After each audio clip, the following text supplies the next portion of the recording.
Hey, well, welcome everyone to this next session in today's COVID-19 Virtual Strategy Summit for Food and Restaurants. I'm really excited to have with me Paul Freedman, a professor of history at Yale University, also an author of the book called American Cuisine and How It Got That Way. Welcome, Professor Freedman. Wonderful to be with you. I'm honored to be here. So one of the things I wanted to talk about, because I think about this a lot, is when we have jolts to the system, when we have big disruptive change to an industry or industries, ultimately what the downstream effects of that will be. And I think food is so central to our culture, such an important part of how we live life, no matter whether that's in America or whether that's like in another country, in every other country. We're going to see big disruptive changes. So that's why I wanted to talk to you today. Can you tell us a little bit about maybe what you do at Yale in terms of like why you talk about food culture, and then let's talk about what we think the impacts could be of COVID-19 on food culture. Sure. Well, my day job is that I'm a teacher of the Middle Ages. And in fact, tomorrow I have a pre-recorded lecture for one of my classes on the Black Death of 1348, 1349. And I should say at the outset, the mortality rate for that was 80 to 90%. So it's incomparably worse than anything we can conceive of. But it's not completely irrelevant in terms of the psychological reaction and what you were talking about as a downstream.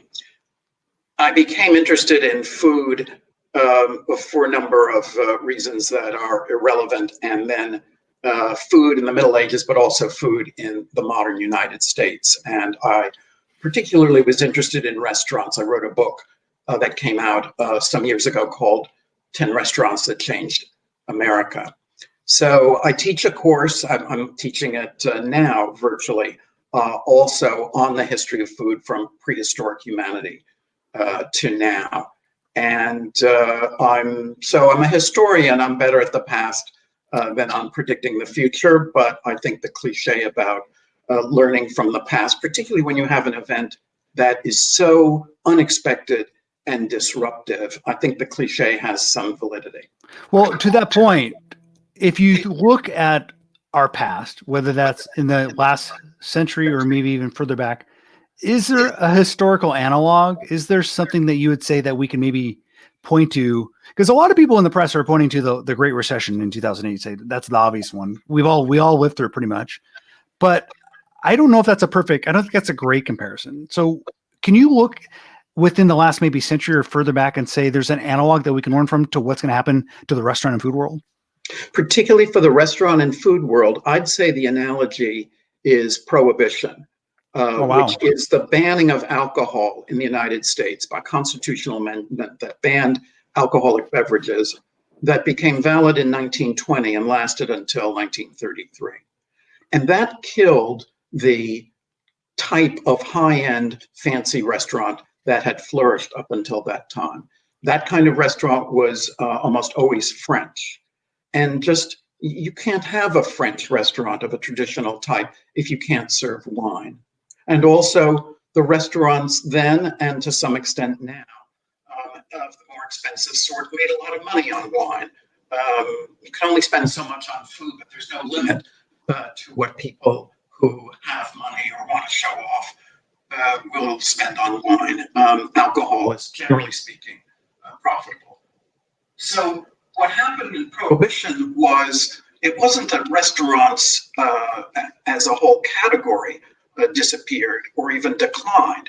The high-end restaurant had to transform itself into something less French. So, steakhouses flourished. But what really happened was a lot of middle class and kind of routine restaurants of the era, things like drugstore soda shops, or what were called luncheonettes, coffee shops, casual places that they were still sit down. They were restaurants, but they were radically less fancy. So I don't know what's going to happen, and I don't think any of us does. But if I had to come up with a historical parallel that it's pretty distant, but it's not completely unfamiliar, I would say prohibition. And that shock to the system in basically banning one of the main money-making products, which was alcohol, gave birth to, like you said, basically a new kind of restaurant, or maybe people have to completely rethink the restaurant. Because like you said, if it was the French restaurant, the multi-course meal, the high end, but you had to rethink the menu, you had to rethink everything. Do you think that we could possibly see a rethinking if we were to kind of extrapolate into the future? And because Mark Brandon and Robert Ager talk about like, let's rethink the menu completely and come out with lower cost food, for example. Sure, and that may be the direction, but that also is a radical break with the high-end restaurant, which in recent years has tended to tell you what you're eating. A chef's tasting menu, makes allowance for allergies, but not much else. Or the restaurateur's notion of his or her role as educating people, or as telling you, basically you don't like this food, try somewhere else. So the education aspect is certainly there in what Mark was saying, and I found that intriguing. But so you can tell people that you don't want avocado because you're not in the right place for it. And if you're really good, you can show them something better and more innovative. But it certainly puts a burden on the restaurateur and makes the restaurant just a different kind of experience. I thought it was interesting in terms of like, I know that you listened to that session as well. This idea that it's an opportunity for the chef or the restaurant to basically live through example, maybe show a little bit of their value system. Because if we as a society value what we see on television, whether that's what the celebrity chef is making, whether that's something like, okay, I'm going to live the paleo diet, but in a world where maybe it's not as easy to buy steak, or like, and then you have also the confluent forces of the fact we need to move more towards more plant-based. Is this an opportunity to maybe kind of like have like chefs and restaurants kind of like, because you said like they like to tell you what to eat. Is it an opportunity for them to tell you to like, we need to eat this, which is better for the earth? Also, it's going to be better for your pocketbook. Yes, I guess there's sort of two things I would take from your question. One is what's going to happen to celebrity chefs, and maybe I'll come back to that. The other is some trends that were already underway are being accelerated into fast forward by the virus. So delivery was already a big deal and growing, and so was vegetable forward or vegan or vegetarian. So yes, I think these will be a part of the future, but they were already going to be a big part of the future. What I wonder is if people are going to cook at home more, and then if restaurants as a whole will not have quite the same place in people's budget and society. Some of that has to do with how much money or how little money people have for such things. Some of it has to do with the reaction to staying home and cooking a lot. Either people discover they like it, or they know they've learned how to do it.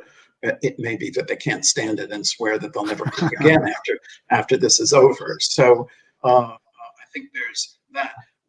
The celebrity chef aspect, yes, I think this is an opportunity, and it's an opportunity for chefs to lead, and it's an opportunity for a certain kind of celebrity chef, maybe less the bad boy, fun-loving,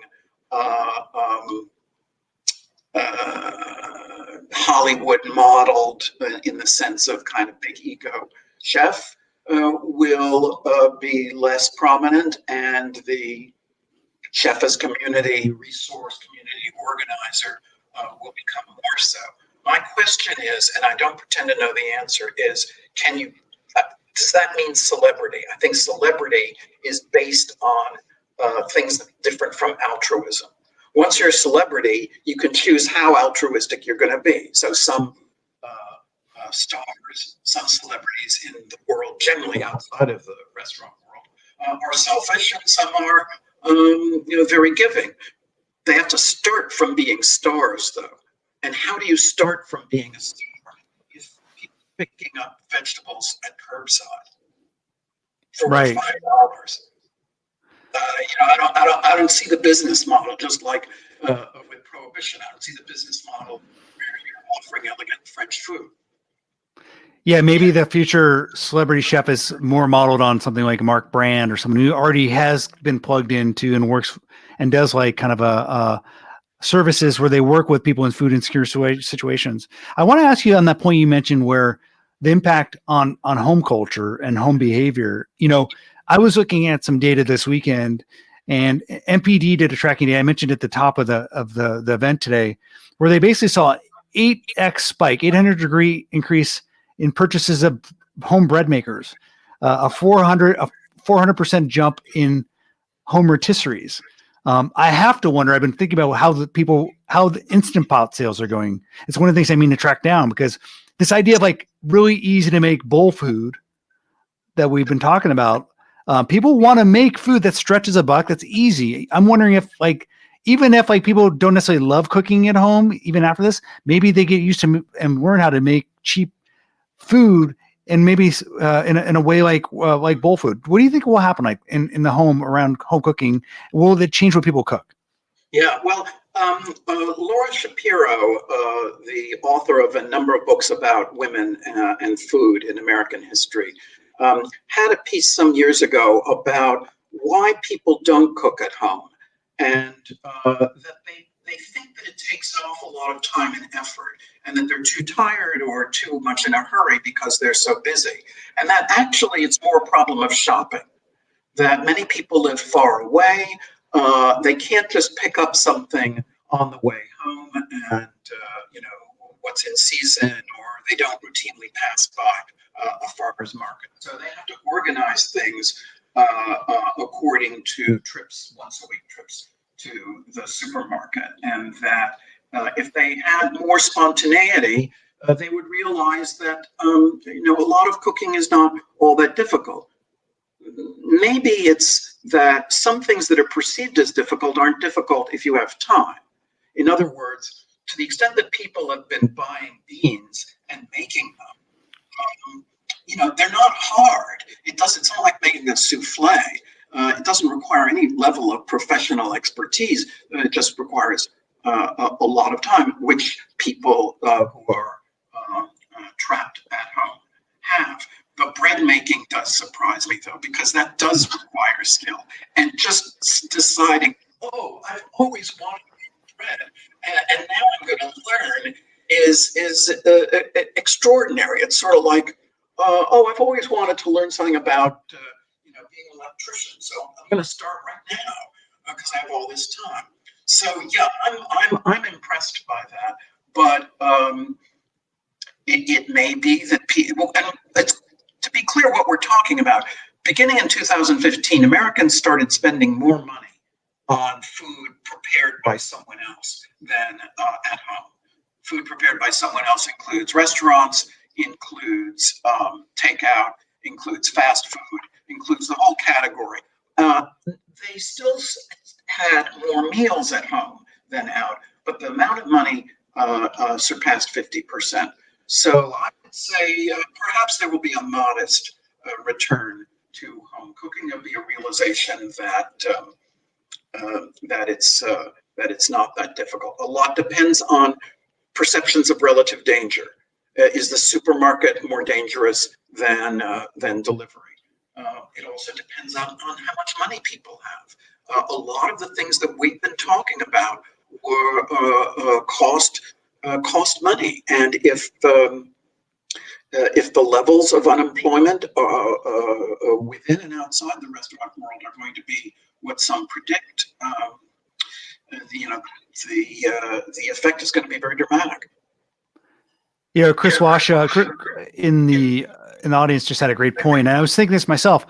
a lot of us are making bread, I think, because we're seeing other people do it online. One new phenomenon that wasn't obviously taking hold quite as much during the Great Recession was social media, and certainly not before that. So I think because we have all these connectivity tools and we have a lot of time on our hands, that kind of makes that's kind of a magic combination when it comes to things like that maybe take more time, like making bread. Who knows?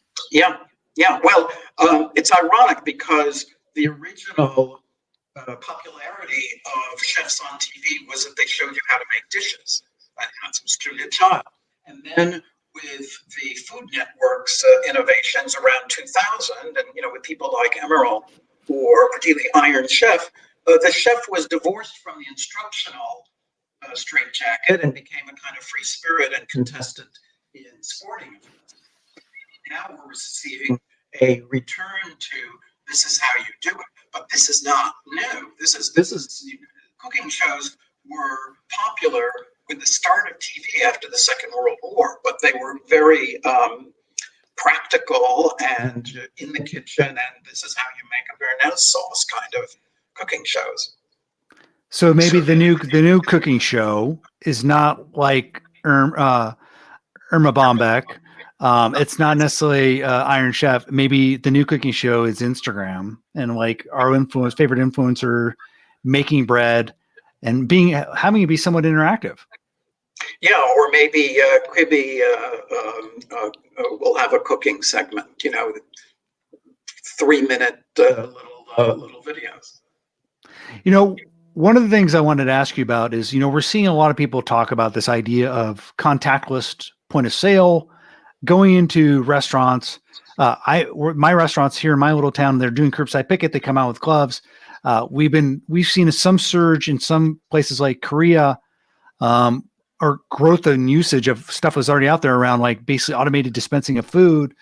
When I think back from a historical perspective and look back, to the early 1900s, there was this idea of basically the automat, where you basically had these vending machines where you could get sandwiches out of, and it became a huge way to get food in certainly places like New York City.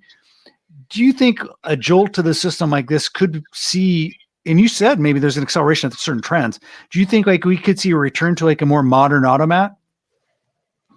I guess my simple answer would be I doubt it, because the automats actually were cafeterias too.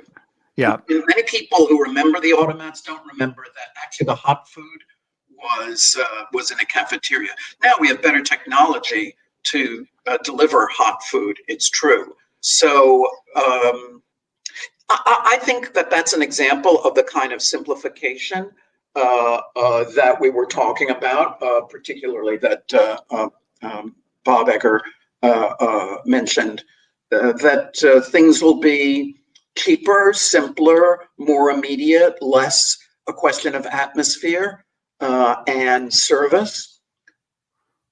We will have lost something if the sit-down restaurant that we were accustomed to can't make a go of it. That is a sort of a total performance. It's decor, lighting, service, the experience of going out. I have no doubt that restaurants are going to survive, even flourish, as providers of food, and that people, however much they like to cook at home, are going to continue. We have a question from the audience. Nandini asks, what place will catering and events have going forward? I specifically wonder about that as well. I mean, places where people convene, maybe even things like sporting events, and like that's its own food culture. Will this go back to normal? Will this kind of snap back, or is this something that will be permanently changed? I think there will be some permanent changes. I can't see exactly what cruise lines are going to do in the future. That's a kind of food binge venue. Sporting events, certainly at one time, Yankee Stadium just offered hot dogs, and now they have just an incredible variety of restaurants, including local ones from the Bronx. So I think a lot of that's going to be diminished. I think travel is going to be different. I think that food travel, food destinations may be different. Again, I think the restaurants have shown already rapid adaptability, but the fact that some of them tried delivery and then just, this isn't working, or tried takeout and then it just wasn't viable, shows that certain kinds of things that we have loved and up to a month or two ago took for granted, they'll come back, but they won't be as numerous. There will be high-end restaurants. There will be full-service restaurants. There just may not be hundreds of that. Well, let's say tens of thousands of them. So, I hope I don't mispronounce Gennedy's name. Gennady Goldenstein basically wants to talk about how we can direct the direct impact of COVID-19 versus the long-term impact of what could be a long recession. And I do agree that we're going to see a recession. We're going to see potentially significant numbers of restaurants go out of business. And we're going to see, obviously, a lot of people with a lot less money over the next probably 2 to 3 years. It depends how long it takes. And this is worldwide, not just the U.S. That obviously is going to have an impact on food culture. What, and I think we kind of got at it a little bit earlier. We talked about like the prohibition leading into the depression in the 20s and 30s. What could be some long-term impacts, like 5 years from now or 10 years from now, if we really enter a sustained recession or economic downturn for a couple of years in terms of food culture? I think there are some possibilities. Mark Brand mentioned, well, maybe restaurants will start catering to old people now. Old people will be both more fragile and worried about perhaps excessive viruses. On the other hand, many of them will have whatever hit to their retirement account. They'll have more money than the young people employed in urban settings who have been the driver of restaurant patronage and restaurant reputations now. So it could be also that crowding in general will be less popular, and for some restaurants that doesn't matter. They can have more space. In New York, the whole space thing is at a premium. It may be that landlords are going to have to adjust to less extortionate kind of rents in order to have any tenants at all, including restaurants in places like New York or LA, where the rents have become astronomical. I think that the economic effects, I hope not 5 years, but the real question is how much of the mental shock, how long will it take for that to wear off? 9/11 was a terrible event and a terrible shock. And for a long time after, people were afraid of a repeat. Nevertheless, much of New York bounced back surprisingly quickly. Many people saw it as somehow a sign of solidarity to patronize restaurants. And maybe this will demonstrate a similar resilience.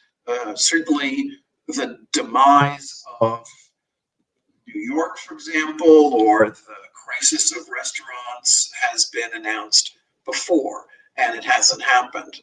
Just like the demise of humanities disciplines like history was proclaimed when I was 20 years old, and it hasn't actually happened. On the other hand, eventually some things really do change in a way where you can't bring them back. One of the interesting cultural phenomenons I've noticed just happen and pop up unique to this circumstance is this very zeitgeisty thing of like virtual happy hours, which is everyone seems to be having. I got invited to one this morning via email, kind of as a promotional thing. I'm wondering if we'll see this idea of virtually getting together around food, even as we bounce back to normal and more normalized situations, persist. So, because if we look long term in the future, at our events, just we talk about this idea of like virtual reality and having immersive food experiences through digital. This is kind of a step along that progression path, I imagine, where we're virtually getting together and eating. Do you see people continuing to do this virtual gathering around the table and maybe sharing a cocktail, even if things go back to normal? It's possible because Instagram is so popular that it shows that people love looking at food that other people are eating at, which I would not have said was an intuitive attraction. I think you need smell for food, though, frankly. Yes. And if they have an app to reproduce smells, then it's feasible. But yeah, I mean, it'll be fun to watch other people baking bread who know how to bake bread. But I can't believe it's going to replace the actual getting together for cocktails or sharing a meal at a restaurant. Has there ever been another moment where behavior has changed this quickly? And I think a little bit about my own parents who are in their 70s and had never done online grocery ordering before. And I had a conversation with them this weekend, and I didn't even encourage them to do this. Even though I write about this stuff for a living, they just went out and ordered groceries from their local Kroger's. I did tell my mom she shouldn't be going to Costco. I said, that's a dumb idea. So has there ever been an historical example of like this fast a behavior change around any sort of, maybe like around a war, right? It seems like Yes. you had to have a jolt. Yes. Certainly in the United States, the Pearl Harbor attack, the declaration of war, rationing, changed people's lives. They, generally speaking, saw their sacrifices as having a clear purpose and were confident in the government's ability to wage war and to win it. The other countries have experienced incredible disasters, and not just places that we were all too inclined to just assume are unfortunate countries. What happened in Sarajevo, for example, in the former Yugoslavia in the early 90s, was that a cultivated, a city with orchestras, museums, all of the first world amenities and reasonable prosperity, and one that had people of diverse religions, became a besieged city where not just that people had to stay indoors and eat their own food, they didn't have very much food. They didn't have plumbing. They didn't have all sorts of things didn't work, and people were getting killed. So yes, there are plenty of parallels, and it's just that Americans and many people in contemporary Europe assumed that they were immune from these historical catastrophes. Ashley asked the question about specifically whether or not parents or patrons will want to be assured about the cleanliness of facilities post COVID-19. One of the things I just wonder more broadly is this idea of public spaces and just cleanliness. And is that like a macro cultural change we're going to see where people just maybe permanently wear masks in public spaces? Are they going to will people just be afraid of crowds? Like, will this hurt one of the things I never loved about sports events is they are so packed in 60,000 people in like a small stadium. Is this the type of thing that could hurt this? Will this permanently change people's perception of public gatherings and cleanliness going forward? I think it will long-term or medium-long-term change.